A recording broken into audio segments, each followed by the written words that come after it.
Do you feel like you're walking around on eggshells, or worse yet, even glass, broken glass, because you have a loved one, a family member, somebody you care for, a friend who is potentially dealing with an addiction, or you know they absolutely have an addiction?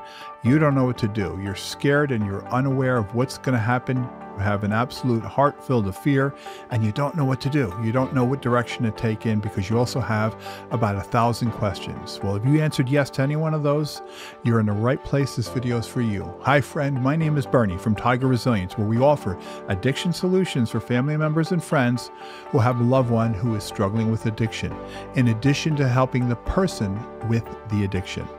So let's get right into this. I have, over 30 years, acquired quite a vast amount of friends and associates that I have worked with. And when I mean friends, people that have successfully gone through recovery and their family members. And after all these years, I have had so many questions that have been presented to me when it comes to dealing with a loved one, dealing with an addiction. Again, whether they're a family member or a friend or a close relationship, could even be an employee, could be an employer. Any one of those relationships, if you had some struggles and some questions about what's going on, then this is for you, because these questions were tailored basically from all the individuals who have been struggling with these challenges. I also submitted to our website for some of our followers to also submit questions, and I've taken a pool of a bunch of them. I have 60 altogether.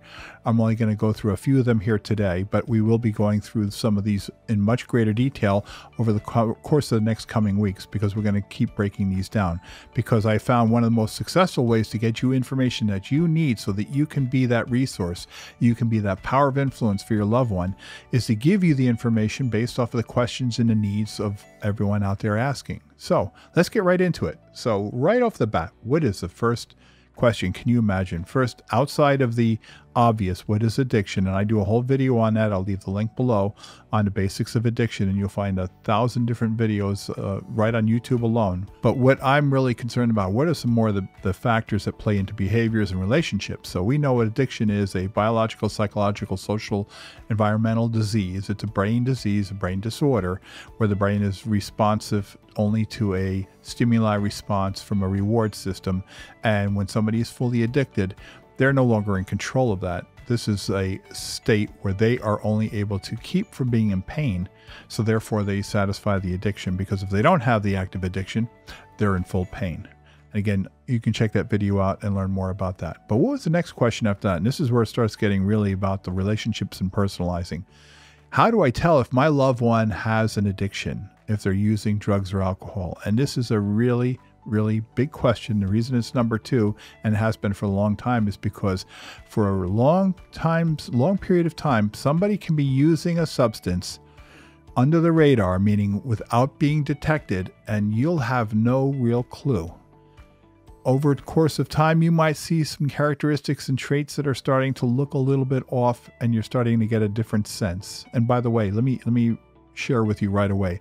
When you have a gut instinct and you have a sense in here, not in here, but in here, when you have that sense, I'm going to tell you right now, that sense is usually 99.9999% correct.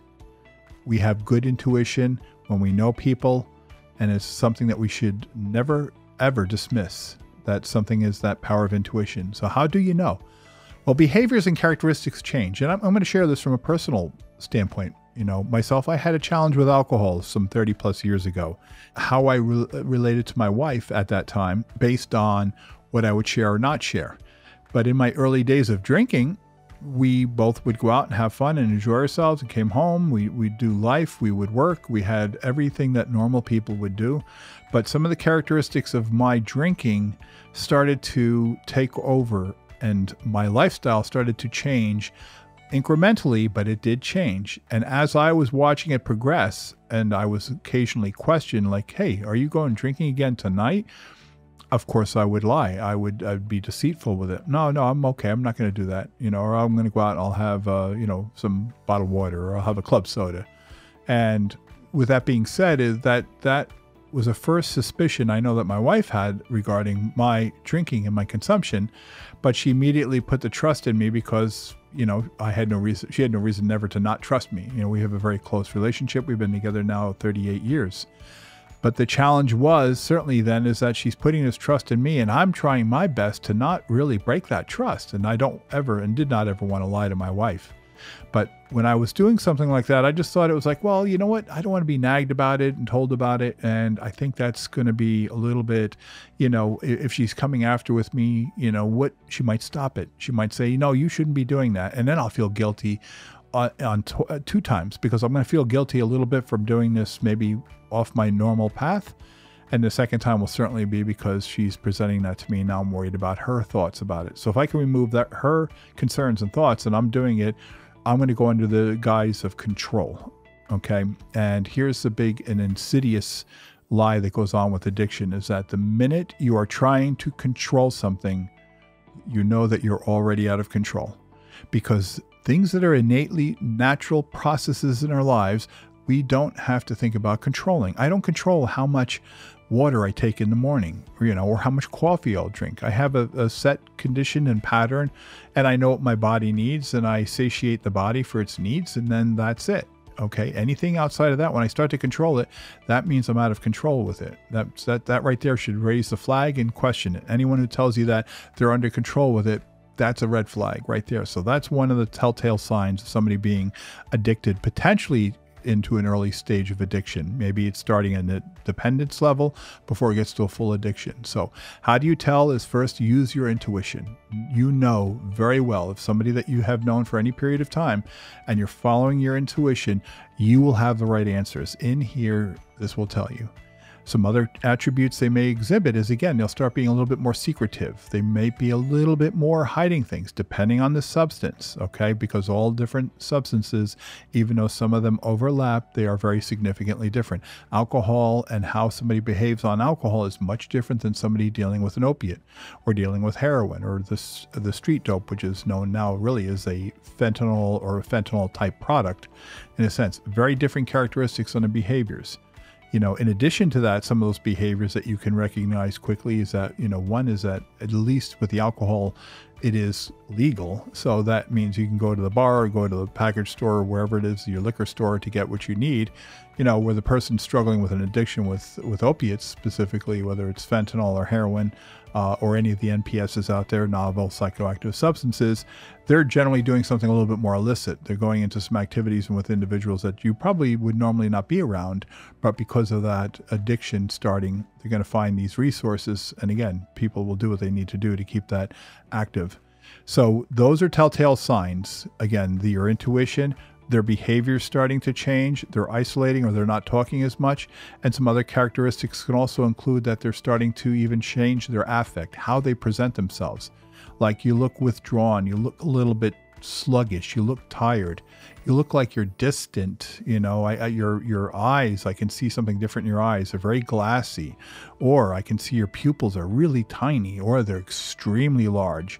What's going on? That's something different from you. You're not normally like that. Those are the telltale signs. We all know when these things are happening around us. The challenge is that we become a little bit more concerned, but then we're like, maybe I don't want to know. Maybe they'll take care of it. They'll be okay. And I don't want to get involved. I don't want to know. It might open up a whole lot of doors that I'm not willing to walk through. I may not even know anything about that. So there's a lot of factors that play into it. But the simple question is, how do you tell? You can tell. It's going to be very obvious when they've crossed that threshold. Again, behaviors, how they present themselves, the overall affect, the condition of their conversations with you, if they're not talking as much as they did, or even over talking, maybe getting a little bit hyper in a conversation. That's a very powerful and very representative of a stimulant abuse, is somebody who's kind of chattering very quickly and kind of nonsensically in many ways, or they're going to tell you they're going to go paint the house and, build a house and then, fix the streets and, so on, because they're just out of character because of that stimulant effect in them, in a sense. So those are definite telltale signs. And one of the most powerful things you can do is begin to develop communication with them, because when you can start the communication with them and understand them, there won't be as many secrets. It will be harder for them to hide that, and they'll be much more open to disclose, like, I did go out and drink tonight. I didn't really want to, but I did, and I'm not sure why. And, maybe I'll check into it, or, once again, I'll see if I can stop that. Maybe there's something else that I'm dealing with, whatever that may be. Having that ability to have that conversation with them, to talk with them, to be there for them and get to understand them as they understand you. If you'd like to learn more about addiction and communication, see my videos below. I have a couple of links for you. We also have a program at TigerResilience that is an online self-serve educational program that gives you all the tools and resources that you need to learn about when addiction and communication. One of the most fundamental challenges that every single person dealing with an addiction, actually most people in the entire world right now, have challenges with that word communication. So please see the link below for information on that if you'd like to learn more. But going back to our loved one, so that those telltale signs are something that you'll know. But once again, it really will come down to your innate sense here is going to say, hey, something's wrong. And I'm going to tell you right now, you're probably right. 99.999% right. So another question. How can I help my loved one who is struggling with an addiction? Okay, so now I have come forward. I'm going to give you my personal story. So when I was struggling with alcohol and I got to the point where it was just too much, and I talked to my wife, and it was after a wedding, and I recall it vividly. It was after a wedding, and I remember going to this wedding with her, and I said to myself, my own self-talk and language was, if I don't drink tonight, or I think it was, if I recall correctly, I think I limited myself to only 2 drinks for the entire night for the wedding. Now again, a wedding celebration, and something that would have been a very out of characteristic for any of us at that time, and certainly at that young age. But I made a promise, if I can not drink more than 2 drinks, believe it was 2 drinks that night, that I knew I was okay, that I knew things were going to be okay, that maybe this was just an anomaly, my additional alcohol consumption that had been going on for a period of time. So I went to that wedding, and lo and behold, I get to that 2nd drink and I couldn't stop.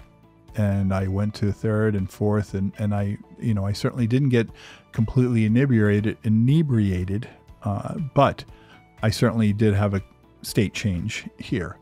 And I remember coming home, and I remember being really upset with myself, almost to the point of tears, because it was like crossing that imaginary line where I realized all of a sudden, wow, I can't stop. I must be alcoholic.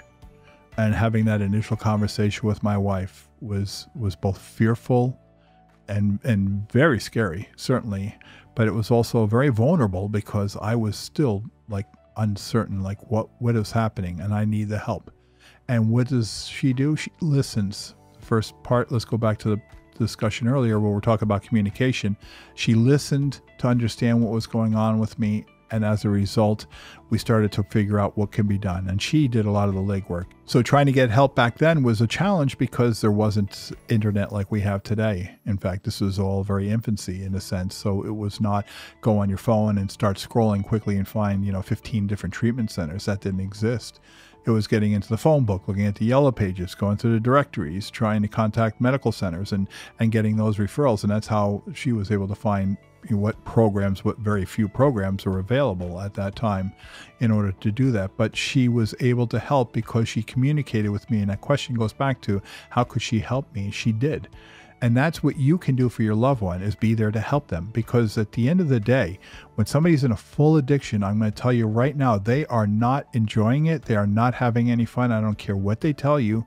It is not any enjoyment. There's zero enjoyment in this. This is strictly pain management. They're trying to keep from being in pain from not using the substance. So how you can help your loved one: first, communicate, and second, sit down and say, okay, let's put a plan together. Let's look at what resources are available for us. Let's see what direction we may need to go, depending, again, on what drug it is that you're doing or alcohol that you're doing. What is the level of consumption? A lot of variables play into this, and that's where assessments come into play in a big way, where you have drug and alcohol treatment programs that will give an assessment, a full, thorough assessment, so that they can understand that individual's potential needs and then treatment needs at that point too. So let's go one more question. This is a big one. This is right there in the top 5. And it's one that I've always had a good sense with to discuss. Sometimes it gets a little tongue in cheek, but how long does recovery take? So that is a $1 million question, or I should say even a $1 billion question today. If you could answer that, the truth is there is no answer to it. Recovery will take as long as it needs to take for the particular individual going down that path. Everybody is very different.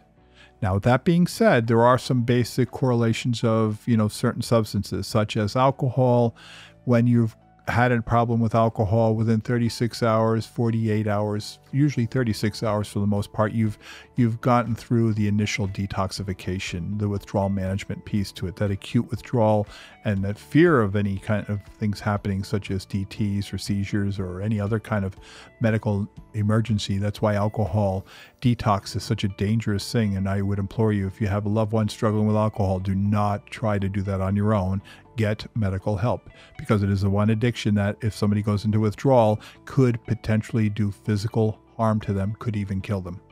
So that being said, so alcohol has the 36-hour, 48 hours or so, and you're going to be completely cleared off of that. From a physical standpoint, opioids have a 5 to 6 day titration process where that individual will be going through some small phases of that recovery. Stimulants, again, depending on the different stimulants and how you're taking it, benzodiazepines, the Xanaxes and the Valiums, and they all have, again, different half-lives and different ways that a body processes it. So each recovery in the beginning stages from acute withdrawal is going to be a bit different. And then the long-term recovery process is going to be very individualized. This is where it's extremely up to the individual. One of the challenges with people in early recovery, and I hear this all the time, is that somebody could be 6 months, 8 months into their journey, and they get this kind of feeling of having some challenges. They start getting an angst. They start getting a little bit of anxiety or depression, or they start waking up in the middle of the night and they're soaking wet, and they had a very vivid dream that they actually used their substance and they got high or drunk. They had that state change, and that is not the actual addiction active. That's what is known as post-acute withdrawal syndrome, PAWS, as it's known in this field. And that is a process that potentially happens to a lot of people, sometimes 3 months, 6 months, 9 months, a year down the line, where somebody can technically have that happen, and it kind of freaks them out in a sense. And so just be aware of that. Recovery is a process, and every person that goes through it is going to find their pathway. The truth of the matter is, how long does it take? It takes one day.